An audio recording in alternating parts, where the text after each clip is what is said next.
we begin the second half really focusing on the life of St. Francis of Assisi, one of my spiritual teachers, a 12th century mystic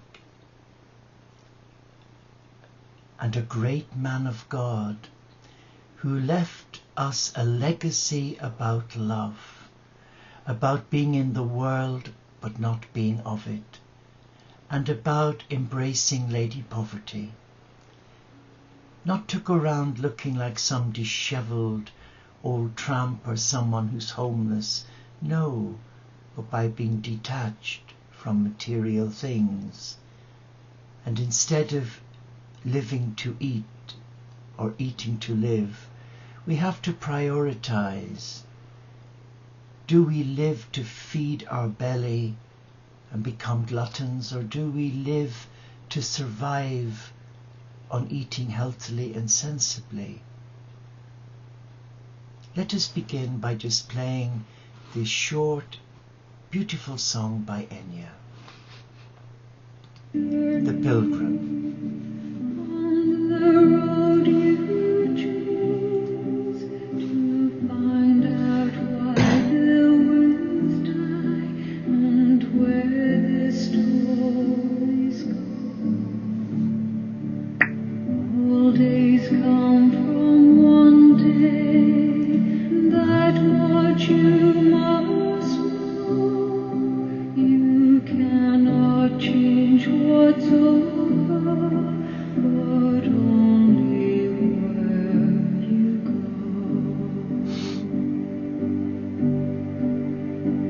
One way leads to diamonds, one way leads to gold, another leads you only to everything you told. In your heart you wonder which of these is true, the road that leads to nowhere, the road that leads to you. Will you find the answer? I know you seldom do. Will you find the answer in you?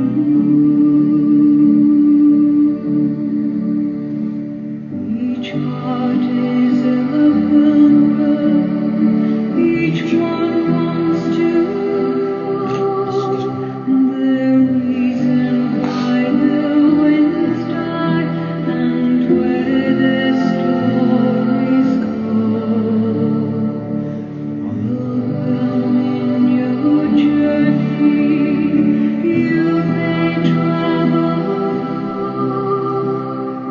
Pilgrim, it's a long way to find out who you are. Pilgrim, it's a long way to find out who you are. Pilgrim, it's a long way to find out who you are.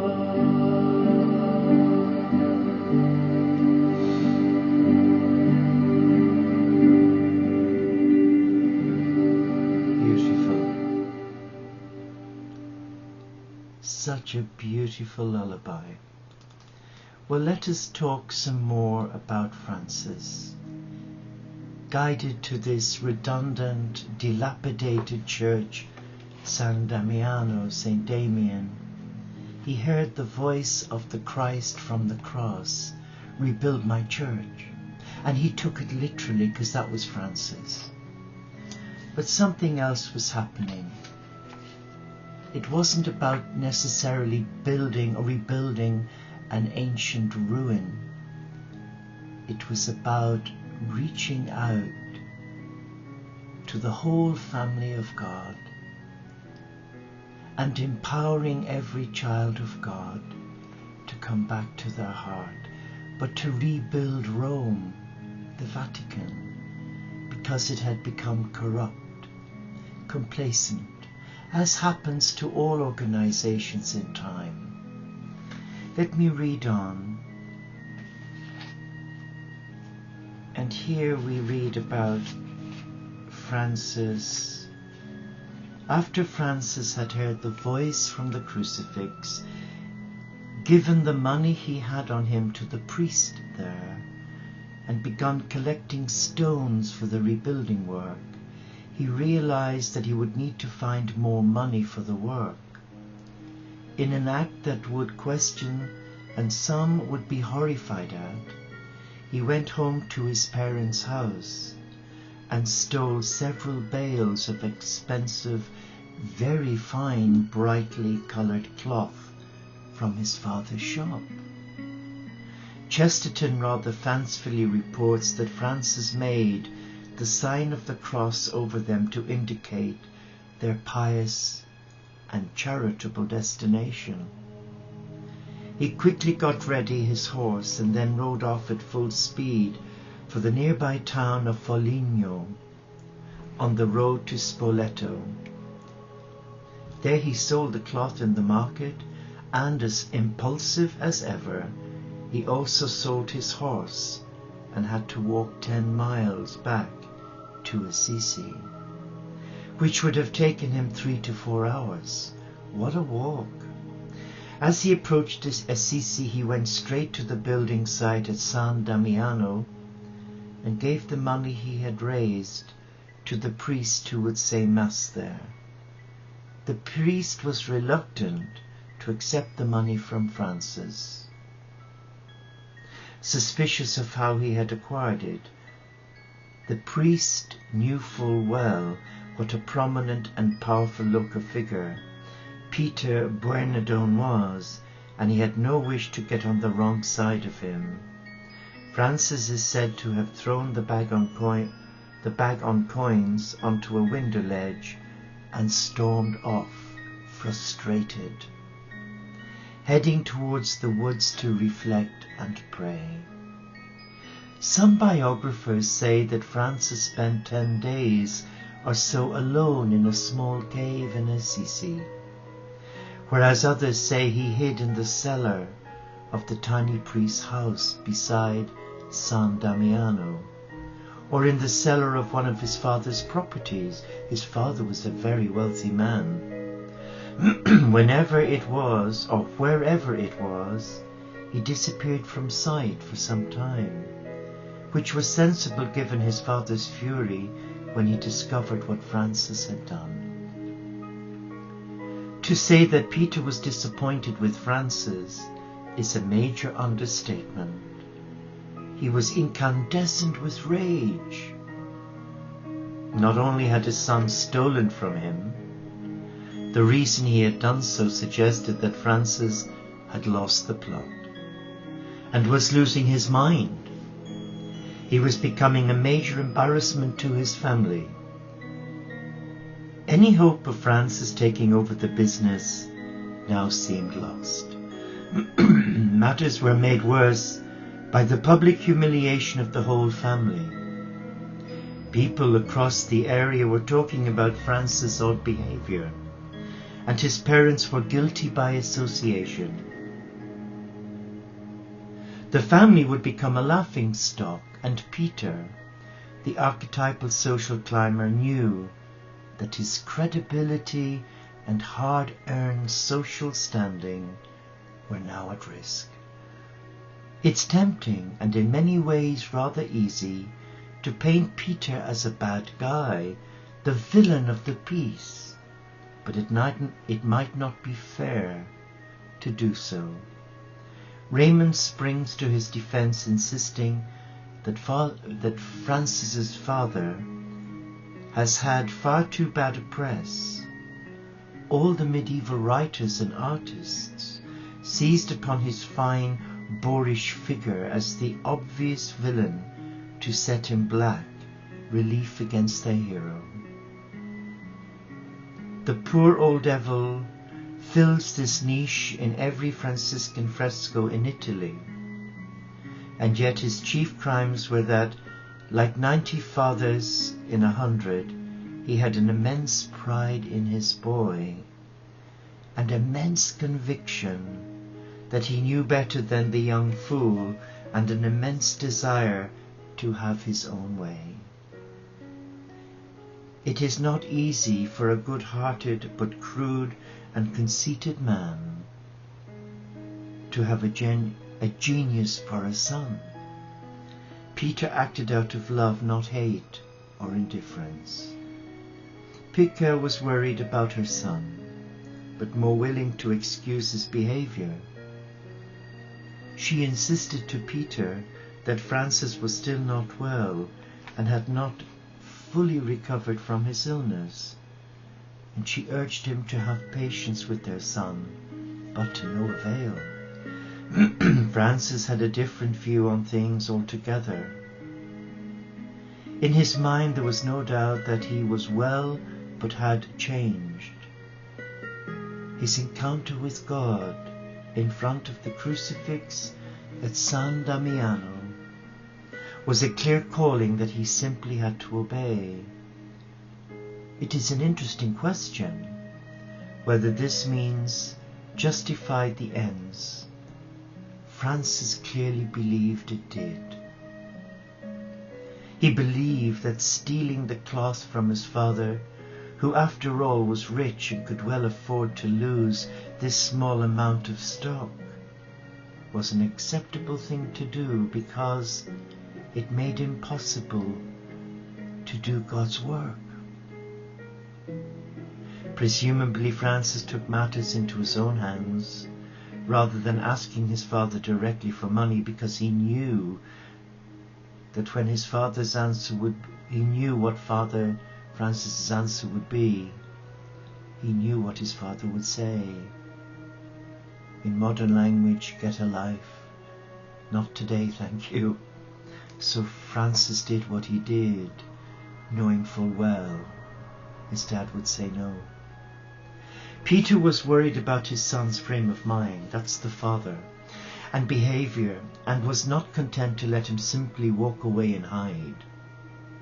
Francis had to face the music, but first his father would have to find him and make him return home.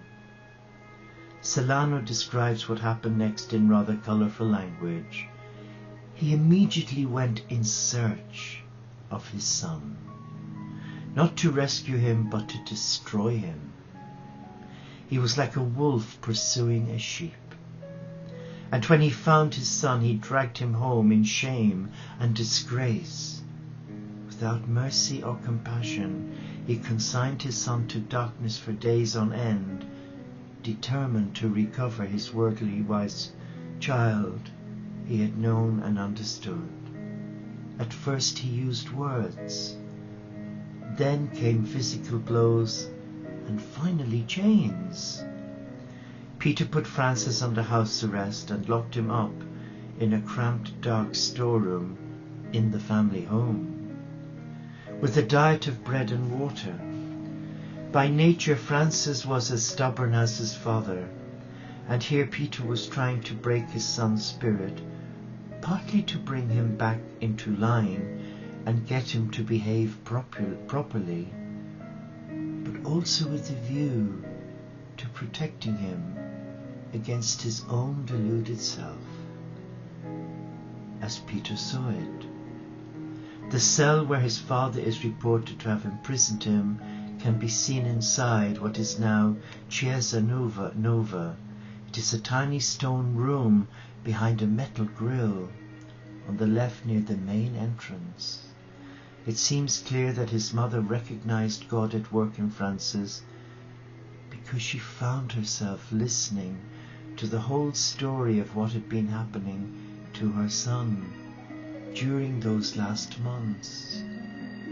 It did not take her long to realize that this was no play acting, no new fancy of her boy's unstable brain. Good Christian as she was, she understood that this was the real thing call from God, strangely as it seemed to be expressed in her son's behavior.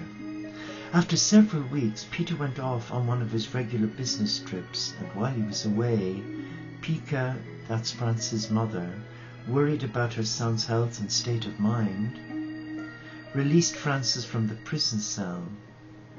This incident is portrayed in the broken chains on the modern bronze statue of Pica outside Chiesa Nuovo. Peter's reaction when he arrived back home and discovered his wife's disobedience was typically sharp. Celano records how he rushed off, ranting and raving to San Damiano, resolved if he failed to talk Francis into returning, at least to run him out of the province.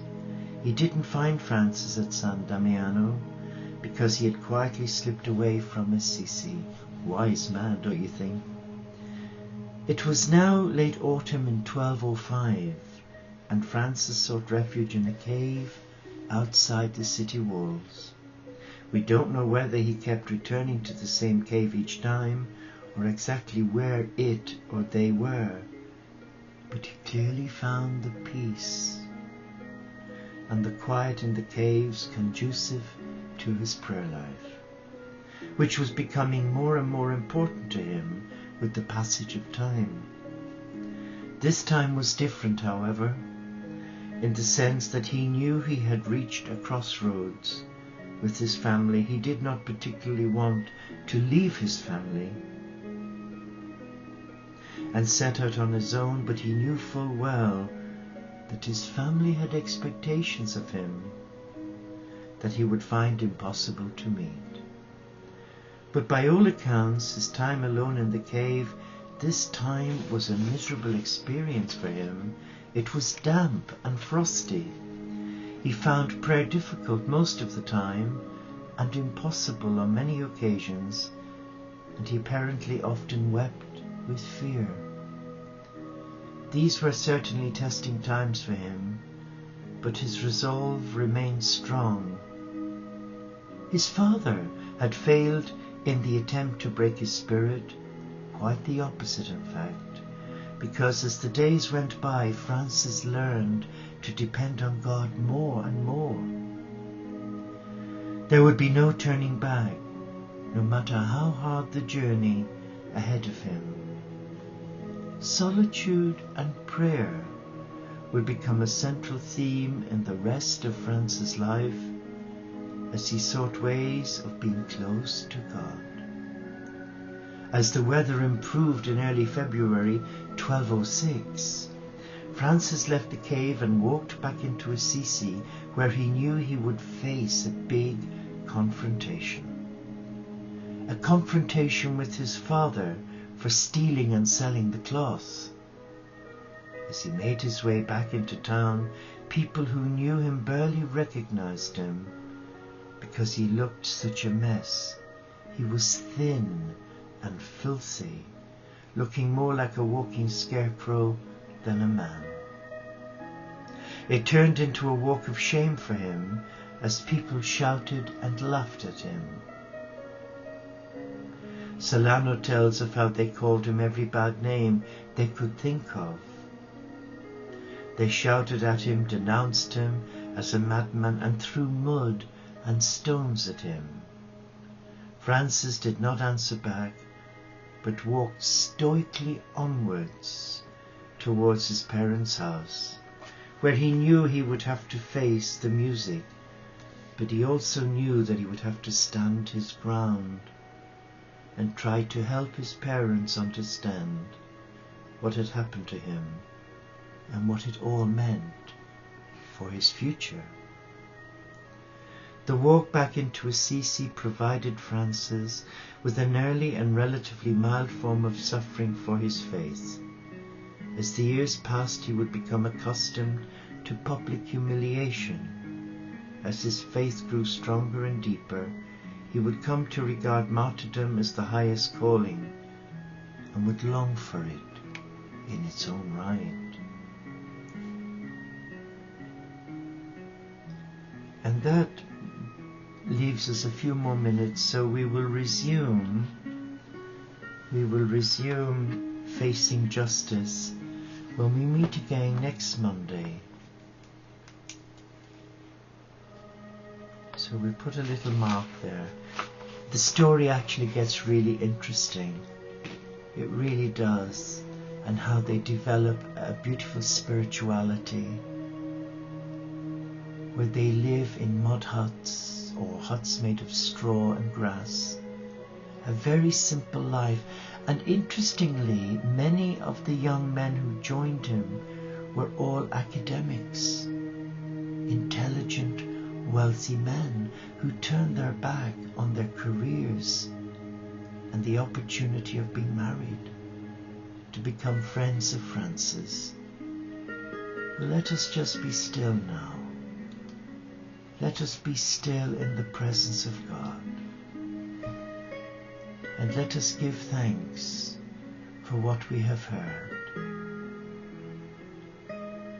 And let us call on the Spirit of God to speak to our hearts through those words. Did they mean anything for us? Were we challenged by them? As we sit quietly in the cave with Francis, we sense all around us that we are in the Cathedral of God, the Cathedral of life, the Cathedral of love. And it is a good place to be, for in this cave, the Spirit of God is present. And through our corner of our eyes, we see Francis,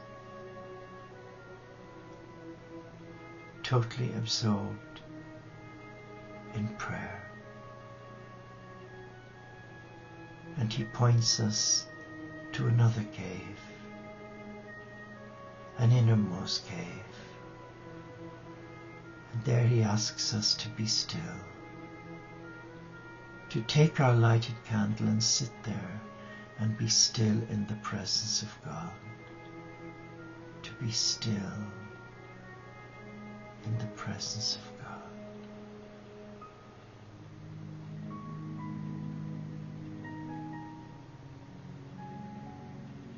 So let us now discern the will of God for us. What is he asking of my heart? How best can I serve this God?